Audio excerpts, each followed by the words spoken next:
thank you all for coming tonight. Day 4 of Global Entrepreneurship Week.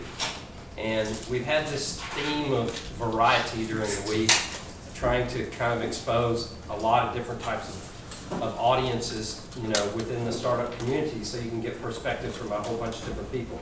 So we've had women's events and maker events, and last night was kind of an idea fest, if you will, so it was more the idea side of this. And tonight is youth entrepreneurship from a range of high school and collegiate age of people who are young entrepreneurs growing businesses and having to go to school. Bummer for you guys. So, and I'll let them explain, I'm turning it over to Roby at this point since he's the professional moderator and also entrepreneur himself, I would add. And I'm going to step out of the way. All right, thanks, Mike, and thank you all for being here as part of our panel, and for you all to be here in the audience tonight to ask questions and learn a little bit more. I'm going to introduce everybody here first, and we're going to give them a chance to explain a little bit about what they've done and why they're here, and then I'll ask them a couple of questions, but then I want to kind of throw it open and get some questions from you all, so we'll make this as interactive as we possibly can. We'll start at the end of the table. We have Josh Moody, who was one of the winners at the ARC Challenge this summer and's built Overwatch, which is a gaming device and app that lets people take their video game battles outside, overwatchapp.com. Next to him is Natalie Hall, who built a following of over 500 worldwide users of her literary forum, Voltar, which she can do in sign language for you. Is that correct? All right, so she'll demonstrate that at some point tonight. She's creating a second version of her site. It's be an education technology crowdsourced literary platform to help youth collaboratively write books and learn through feedback, from what I understand. 2 Hendrick students, my alma mater, thank you very much, where I have a son that's a freshman there this year, who you guys need to recruit and make sure that he does embarrassing things so that I can give him a grief about it later on. David Allen right here, Shreese Reddy. It's spelled wrong, see in my notes here, it's Reddy. Shreese Reddy. They won the Startup Weekend in Little Rock in the spring, have continued to build out their company called Acorn Hours. It's a platform and mobile application to connect high school students and nonprofit organizations to validate and track volunteer hours, and it would have been helpful for us to have this when my son was in high school, but I've got 2 more coming, so this will be good.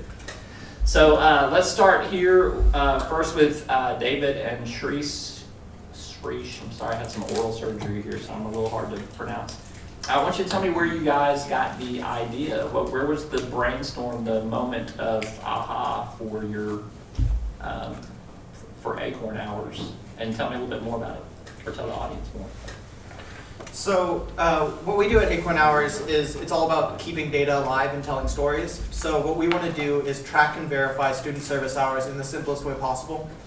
So with our service, students can log hours and we verify that service with the nonprofits. So the end result is you have a database of information about the service events that have happened, where all that information is verified, and that's something that doesn't currently exist. So students can create a profile online, and with that profile, everyone who looks at it, if they send it up to college, they send it out to job applications, all that information is verified, which makes it much more powerful when being reviewed. And also that data is all living, and they can come back to it instead of it just being paperwork that gets thrown away at the end of the year. So that's where we came from, and where we're at now is we have developed the product. We had the experience of outsourcing it and kind of building a tech product and managing that, which is really exciting and fun, and we've built out the product, and now we're looking to test it in schools. So we've got some schools that we're partnering with for the next semester, and we're going to just test it out and get feedback and improve the product. So, is there a website or something you want to show them? We can still do video. We can come back to video. Okay. All right. It's acornhours.com is the website if anyone wants to check it out. What were you guys sitting around and you were like, you know what, it would be great if we had a website where we could track all this stuff? Was there a problem that you guys encountered that led to you guys trying to develop this solution? So it all came out of... Yeah, it all came out of Startup Weekend. The chat actually pitched the idea of a public service app. It was like something of sharing stories, and then we all kind of met together to like post pitch brainstorm kind of like fleshed out what we thought it would be and made a team. That's kind of where it went from. And then we pitched it there. And what we've done since then has been mostly weekend, but it all originated from Summer Weekend. All right, Natalie, let's talk a little bit about Valtor. Valtor. I'm sorry, I pronounced it wrong. Valtor? Yes. All right, so tell me how you came up with this idea. Okay, so I started trying to find writing avenues for students, and I was not pleased with what I found because they all were missing a certain element. And so I went to create my own. It's currently Harry Potter themed. And it started with 100 people, and I actually were 20 characters to incentivize people to come and join because we can't start with 0, guys. And so to this day, we have over 550 active users that post daily, and I have seen everyone grow from terrible writers to wonderful writers, and now I want to take this project and make it bigger than just Harry Potter. All right, and you are in high school right now, right? Yeah. Are you a senior? Junior? Yes. Senior. Tell me a little bit about you personally. Me personally, Yeah. I Where do you go to school and all that good stuff? go to Little Art Christian Academy. That is a 40-minute drive for us, so I have to wake up early in the morning. Currently, my passions are in film, graphic design, and web, obviously. This gave me an avenue towards business and taught me new things, and that's what I want to do. And you're working on a second version, I understand? Yes. Tell me a little bit about that. So I want to take what I've done here, and I want to make it bigger for all genres, for all avenues, fan fiction, nonfiction, fiction, and I want to create a collaborative website where you can collaborate with other writers and get feedback. Feedback is the key. When you don't have feedback, the writers don't improve, and they aren't incentivized to write, and that is where your writing avenues start dying off. And so I want to create a active, interactive writing tool. And so I'm not saying that your career path is chosen at age 17, but I mean, did you think before you came up with this idea and did this that you might do something totally different? I mean, how surprising is this that this is something you've evolved into? No, 2 years ago I was going to be the next Arkansas Republican senator, guys. I was going to be president. That is still, cool idea. But I just created this out of just wanting to create a better avenue because I wasn't pleased with what I had. And I brought people all over. We've got people from California to Boston to England to India, and it's been a really cool experience. It seems, this is my last question for you before we go into another round here, but it seems like it's been kind of easy. Has it been easy? No, I have stayed up till 4 a.m. fixing glitches, and also you have to wake up at 6 a.m. to drive 40 minutes to school and, juggling 3 AP courses a year. So, but it's been fun, and I like multitasking. It keeps me on it. Okay. All right, good stuff. All right, Josh, you were the winner of ARC Challenge this summer, and your app is Overwatch. Yes, sir. I've checked out your site and seen some of the visuals on that, but tell everybody what Overwatch does and tell me how you kind of came up with this. Okay. Overwatch is a combination of app and hardware to bring the core features of combat video games to your smartphone while you're playing airsoft, paintball, or laser tag. So those epic moments in video games like Call of Duty and Battlefield, you can recreate when you're playing that physical game of airsoft, paintball, or laser tag. So you can have voice communication, you can track the location of teammates and opponents all on your smartphone in our specialized hardware that mounts it either directly to your airsoft gun or your forearm, whichever you prefer. And how did you come up with this idea? I'm sensing that maybe you've played paintball before. I have. Being a teenage boy, we all have that interest to get into those combat video games or go out and play with buddies. Play airsoft, play paintball, play laser tag, anything action-packed with explosions we're interested in. So this idea was just hatched whenever I was out with buddies trying to recreate that cool combat experience that we had in video games when we would play airsoft and we were tired of sitting inside. We would go outside and try to get active. And I thought, with the technology that's built into smartphones, GPS and Bluetooth and things like that, why couldn't you have this sort of simulated technology while you're playing these outdoor games. And so that was where the idea for Overwatch came from. So who developed the app?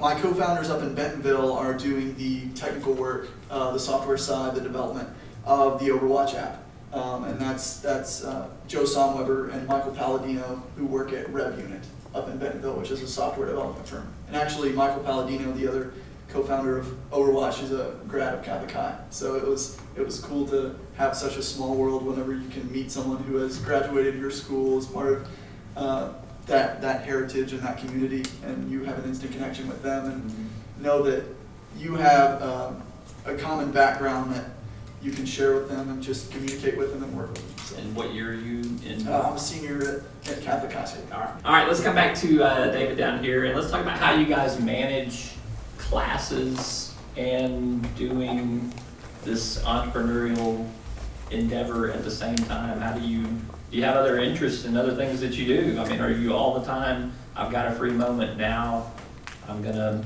go work on 8 hours? Well, I think we've actually got it easier in some ways than our high school entrepreneurs have, insofar as there is so much flexibility in a college, in the college lifestyle. We have very few hourly requirements we have to be at.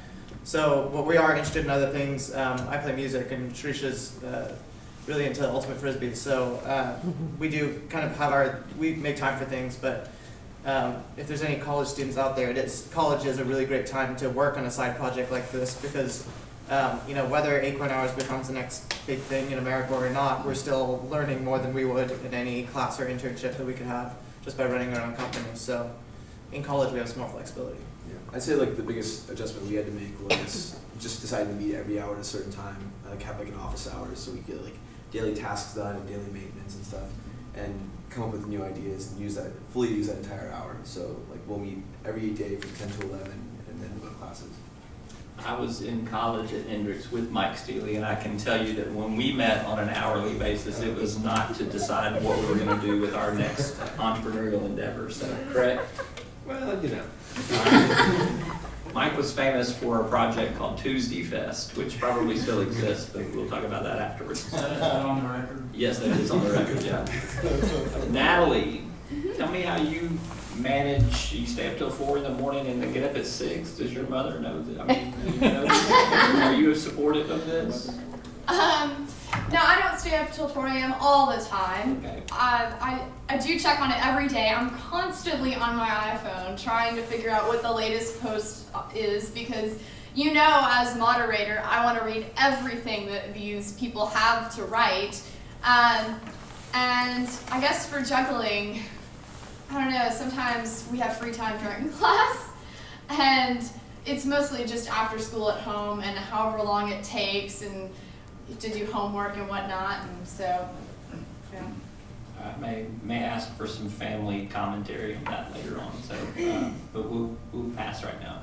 All right, Josh, how about you? How do you juggle it all? It's been a learning process for sure.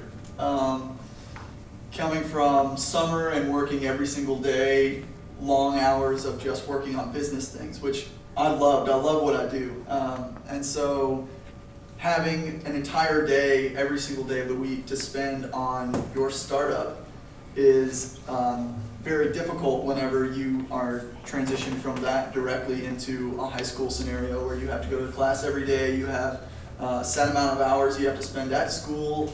I'm part of some extracurricular things there as well, so I'm there at 7:30 every morning, and then sometimes you do have to stay late to work on things, but you really do have to think out your week before it starts, or at least plan the day ahead what you're going to be working on. If you have a test the following day, you need to know that you have to spend time studying for that test the night before instead of working on business things. And then the following day, after that test is done, when homework is maybe a little less strenuous, then you can spend more time on business. And it's a matter of just balancing and being able to find the correct balance between business and school.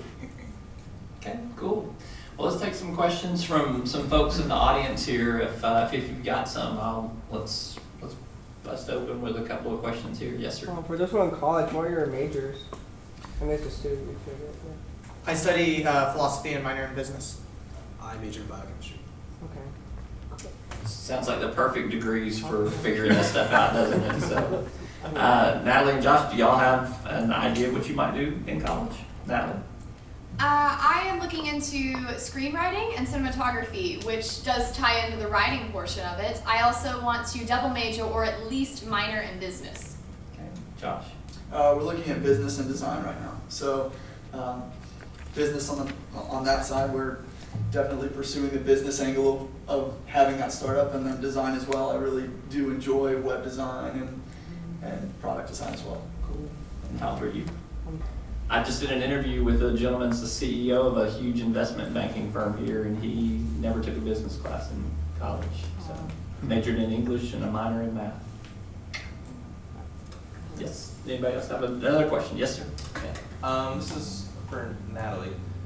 When did your site launch, and how did you market to people, and how much work did you put into that? Did you see a lot of word of mouth going, or did you actually kind of execute some hours into promoting it? Okay, well, this actually started 2 years ago, the day after the 4th of July. We were on vacation, so at midnight I was stealing my dad's laptop to finish designing it. It was a lot of word of mouth. I knew that another website was closing because it was losing members because it wasn't getting feedback. It was failing in that aspect, and basically I sent out mass messages to them. If you want to continue this, I'm creating another avenue. And I had also had another website prior to that, which I also said, this is the new project, come on. Facebook, Twitter, all the social media, so. All right. Anyone else? Yeah. Natalie, did you build the website together? I built parts of it. It looked different in the beginning. I started with a template, and I decided that I didn't like how it looked, and so I have designed buttons and logos and whatnot. I still want to improve it. Obviously, we're always moving forward in the artistic field, but yeah, I've designed parts of it. Who did you go through? I went through 4Emotion at first, and in, I think it was our 7th month, we had busted through 200 members, and the website contacted the people who made the templates contacted me and said, hey, we would like to pay for your domain. So my domain is paid for through them.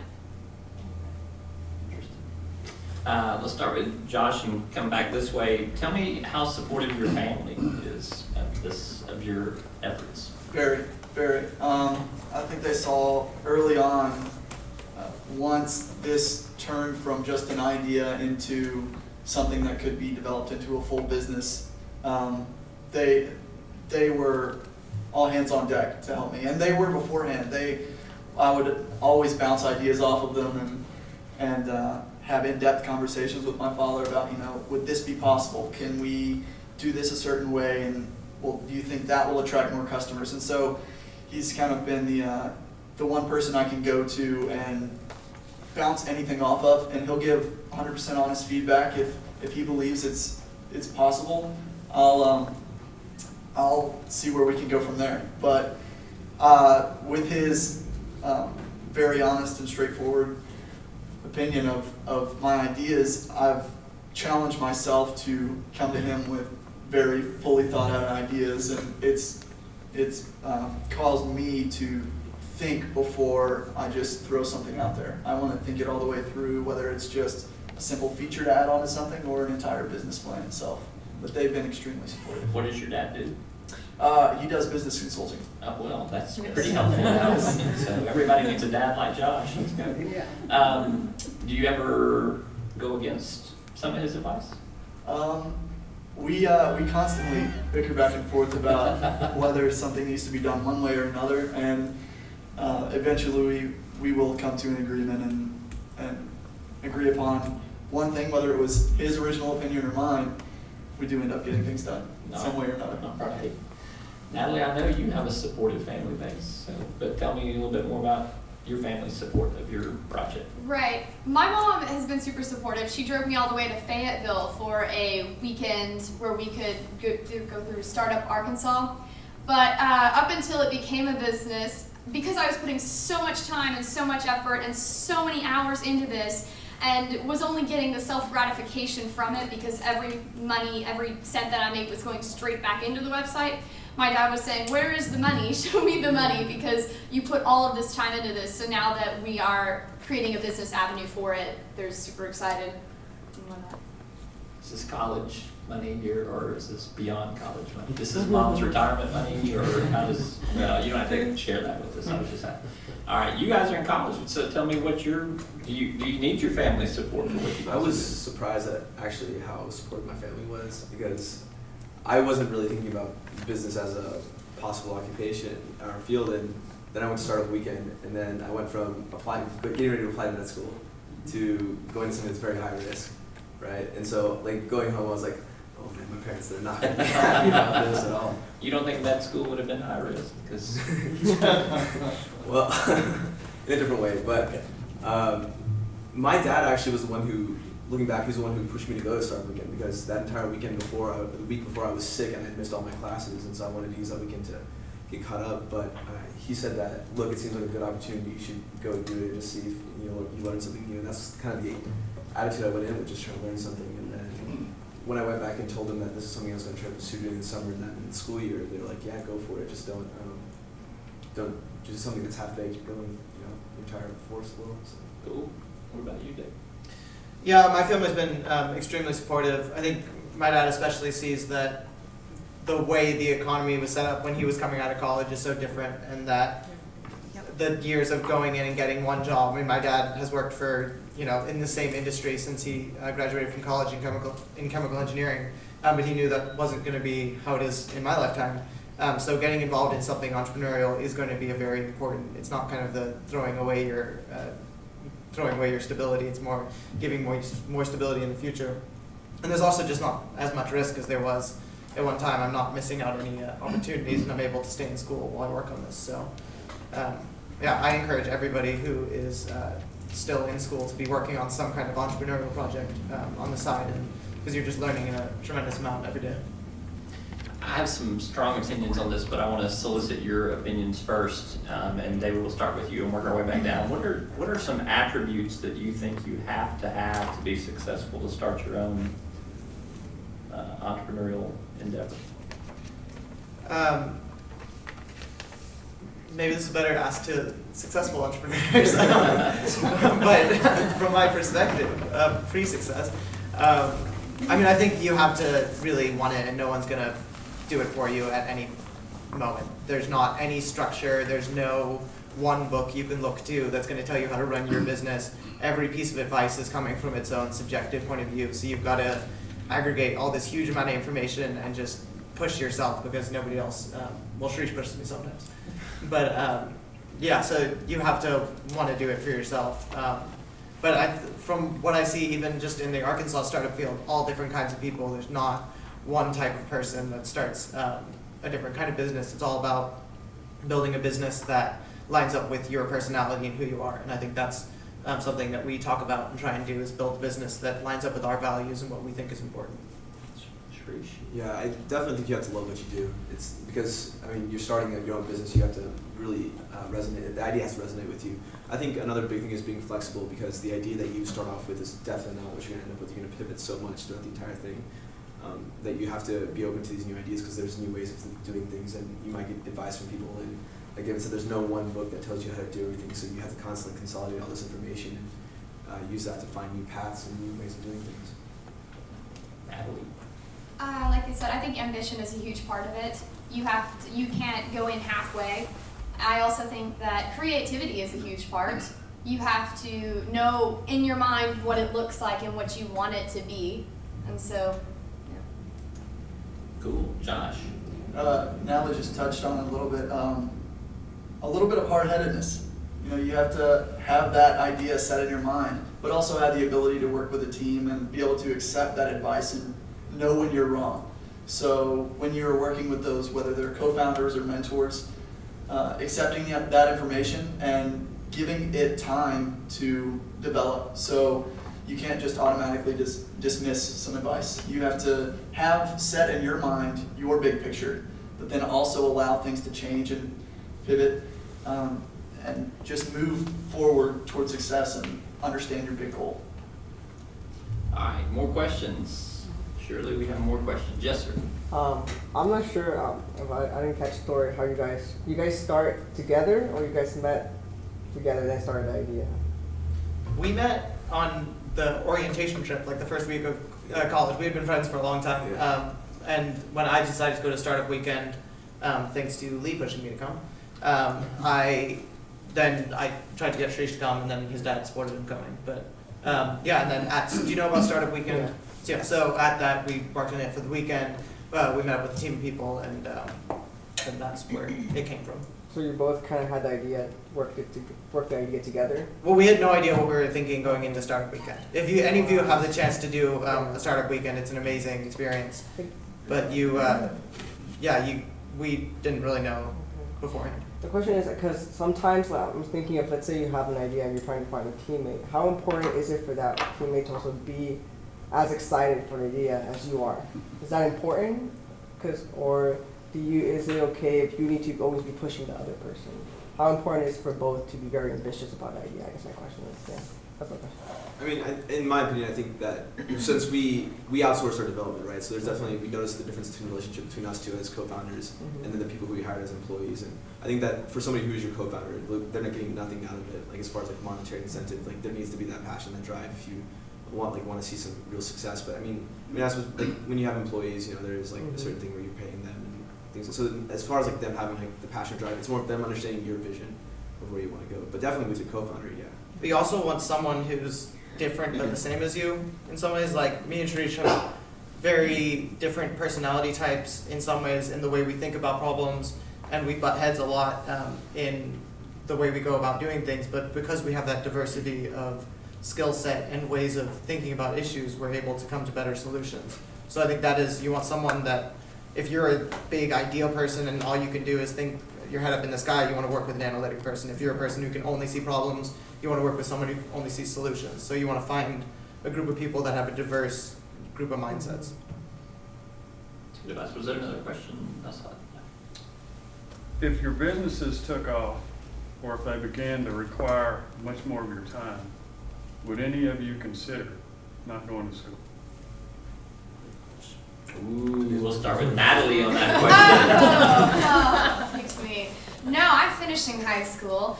Yeah. Nice and wrong. I'm getting my GED.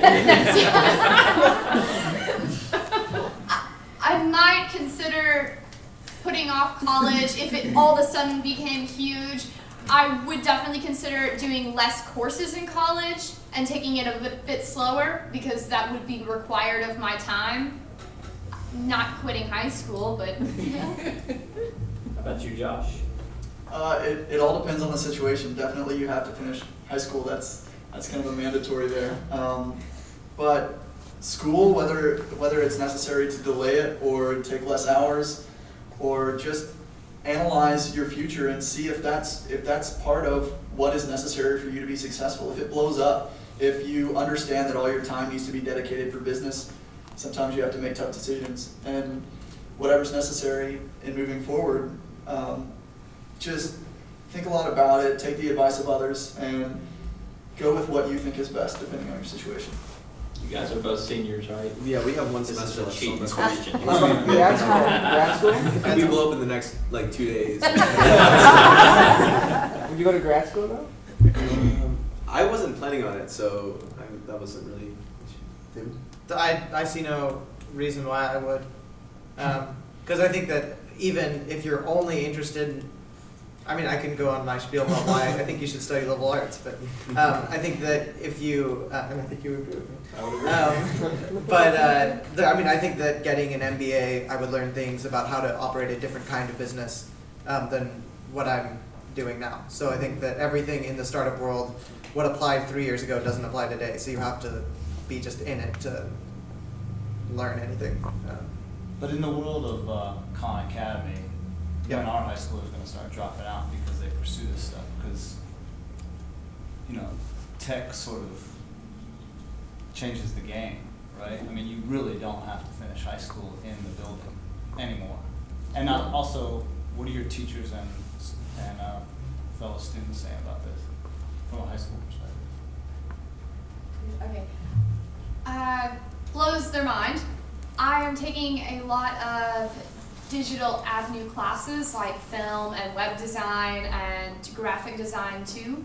So I'm moving towards that direction. I think they're supportive of it, the ones that do know about it, for the most part. I don't think they know exactly how much is involved in it, but for the most part, they think it's cool. One of the things you mentioned is that point at which high school students start dropping out and working on this full time. And I think I'm hoping that there is a development where this is possible through a high school curriculum. Instead of having to face that decision of dropping out and working on your business that's exploding, or finishing and getting that high school degree, which is the traditional thing. I'm hoping more so that this is possible to do while you're in school. And that's the only way I've been able to do it, is working with the teachers and their incredible cooperation. Working with the principal, talking to the teachers. I missed a few weeks of school at the very beginning of the year because I was involved in the ARC. And so when I got back, it was time to hit the books and time to get caught back up. And we're still working on things to get caught back up. I mean, it's tough missing a physics class and those basics right off the bat, and then having to catch up. So it's been tough, but I think in the future there's definitely opportunity to incorporate that into a curriculum. And How would you do that? Well, the current schedule at Catholic is tough. They have the same schedule every day, but with a block schedule and things like that, and possible electives, if there's an interest in it and there is a sense of education involved, I don't see any downside to there being an incorporation of a class that involves coding or the basics of starting a business, or even some sort of entrepreneurship elective where your job the first semester is to develop a business plan, and your second semester is to start building that and seeing where you can take it at the end of the year.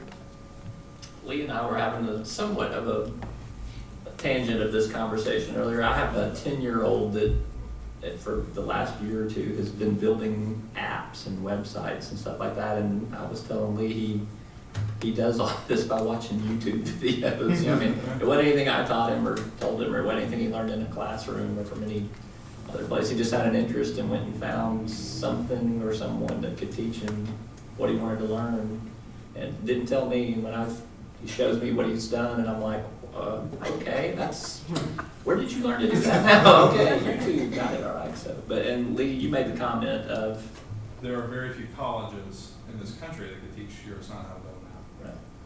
right. So, Well, from that perspective, I mean, what are the things that you all see that would be the most beneficial, in college to be learning? I mean, you all have all gone or been around and experienced the Startup Weekend, which is a great starting place to kind of, cram all that into. But what are some of the things that you would like to see in school? I think that, going back to a couple of the things we've said earlier, it would be a problem if you tried to make entrepreneurship like we make physics, and that you have to learn physics and we're going to force you to learn. If you don't, you just have to do it. You have to do it to get a degree. Entrepreneurship wouldn't work like that, because it has to come from the person that wants to do it. So I think it's about creating an environment in which those ideas can come forth. I had the great fortune in the last 2 years of high school to go to a public performing arts high school. So I was spending half my time in classes and half my time making music. So we could have something like that. We could have a school that you have to apply to get into, and that you are working on these, on whatever your idea is. But I think it's more having access to mentors, having access to spaces and technology. But I think saying we're going to have a lot of people have tried this in the past. We're going to have an entrepreneurship program. We're going to have an entrepreneurship class. Here's an entrepreneurship book. And it doesn't work unless that person is saying, I'm going to do whatever it takes to make my idea happen. And it has to come from that mindset. anyone else want to chime in on that question? Beyond what you already have. All right.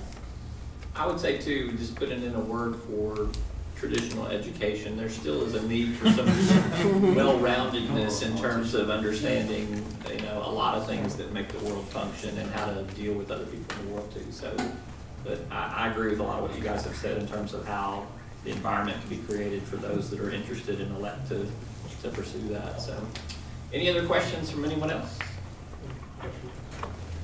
Yeah, I'm sorry, go ahead. I'm just curious to hear your thoughts about the relationship between like your concept, where you're starting from sort of conceptually, creatively, and that relationship to monetization, income, those sort of like, what does that relationship feel like or look like to you?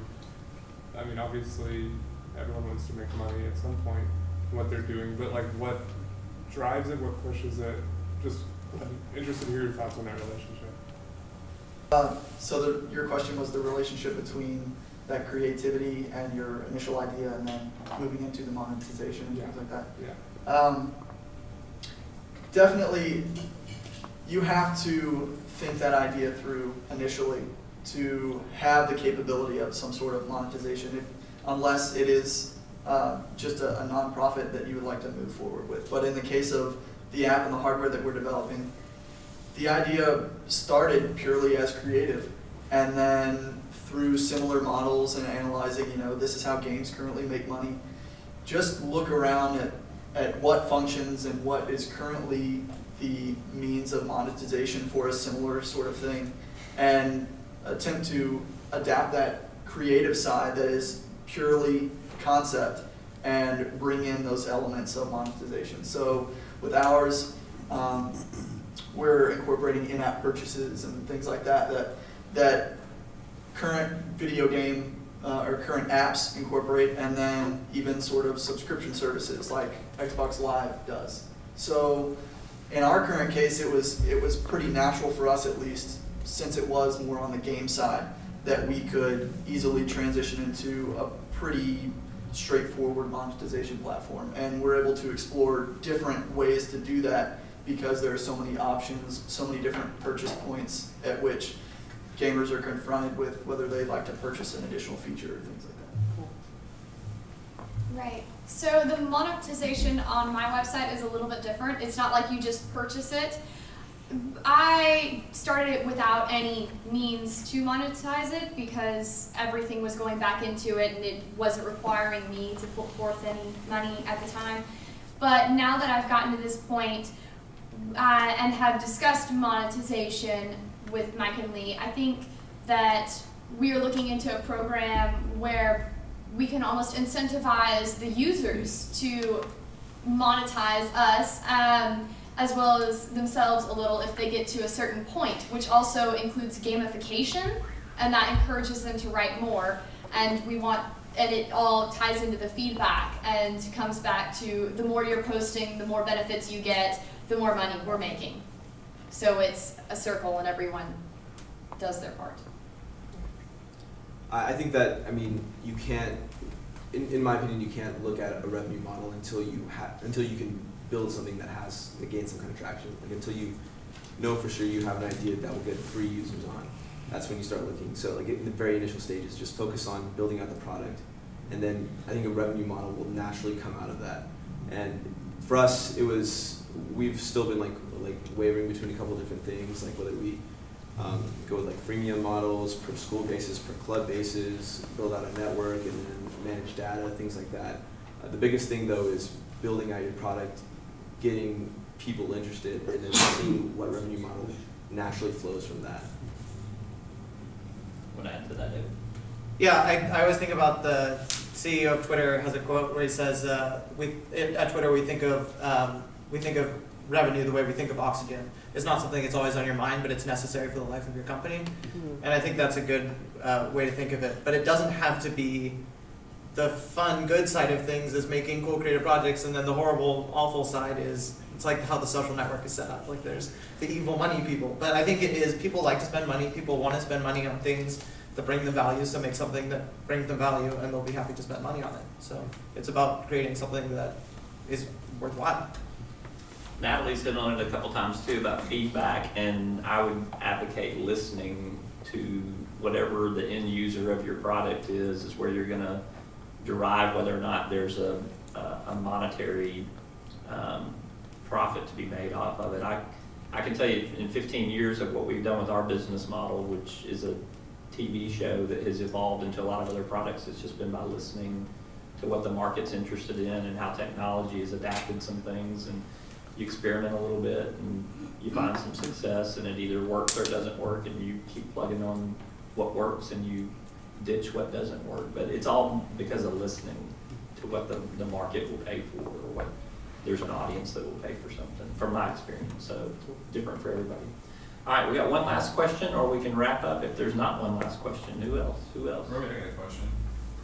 How do you guys encourage your peers to be fearless and to go after their ideas? Last question, beginning with David. On the spot. I don't want competitors, so. I think it's, I've said it before, I think people who are going to do it are going to do it, but it's really, I guess, showing people that this is the way the economy is going. This isn't like this tiny group, it's what you're going to have to know if you want to have a stable income is something in entrepreneurship, something in technology where you're pushing your career forward. So it's getting people more to think that they can do something they love rather than thinking they have to go get a job or they have to go to law school or med school or something. So people want to do it. It's a fun space to get into. Yeah, I think it's like with my friends, I will like bring up, like when I first brought the business thing, I was very nonchalant about it. So like, oh man, you're starting a business? I was like, no, yeah, don't worry about it. It's not a big thing. And I think like that attitude was that showed them that creating this business is like a daunting thing that you shouldn't undertake and cause some kind of paralysis, right? It's something that you should do because you want to do it, and you shouldn't fret, like you shouldn't worry too much about it or show that. It should be all driven off of your passion, right? And I think showing that kind of attitude is really what helps other people realize that it's something that's fun and a lot of work, but it's not something that's ever scary like that in that sense. And I think for like I think I noticed that there were like actionable results from that, just because like the number of friends I had that did business plans this year for like the business plan competition in Fayetteville, like I think there's like 6 or 7 of them doing them now, as opposed to like 1 or 2 last year. So. What I've learned is you don't have to be Bill Gates to start a business. You can do it from your home and you can do it anywhere. And we all have a voice and we deserve to be heard.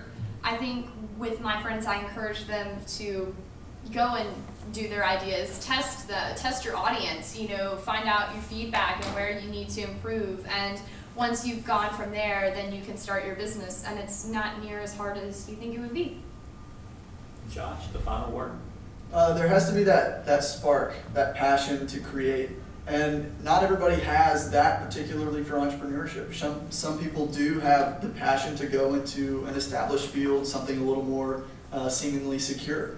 And for those who do have that spark, and you can tell amongst your friends who really has that idea in their head of, could I create, could I do this? Just encourage that and be that example of, I started from nothing, and you're able to create just from concept to reality if you have the passion to move forward and do so. You're never the smartest person in the room, and you can take advice from anyone, and the best ideas can come from anywhere. And if your business idea is successful, you are that example of good ideas coming from anywhere. So if you have an idea, be able to take advice from others and move forward in that passion. Don't be afraid of failing, because that's just a learning experience. And that'll help you become better as you have more ideas and continue on in that passion to create. So I'll say amen to that. Yeah. Which part of that do you want me to tweet? Because I want to. Yeah, under 40 characters next time, okay? All right. Josh, Natalie, Shrish, David, thank you all very much. Very impressive group. Thank you all for coming out tonight.